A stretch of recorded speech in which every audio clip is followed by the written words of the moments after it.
Well, welcome to the Startup Espresso. I'm Hall T. Martin, the host of the show, where we talk about raising funding for your startup and the time it takes to have an espresso. I hope you enjoy this episode. Hello, this is Hall T. Martin with the Startup Funding Espresso, your daily shot of startup funding and investing.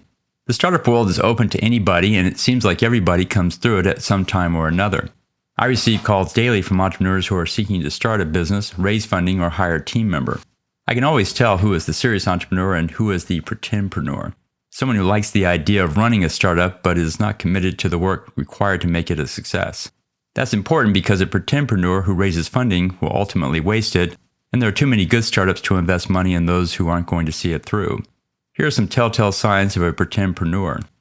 They are more worried about job titles and credit for the work.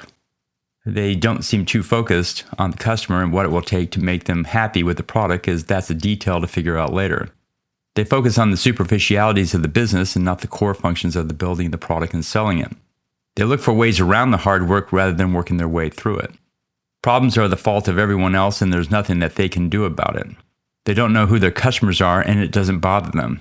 They think funding will solve all problems and life will be easier after the raise. They don't know their numbers, but someone else in their organization does, and that's good enough.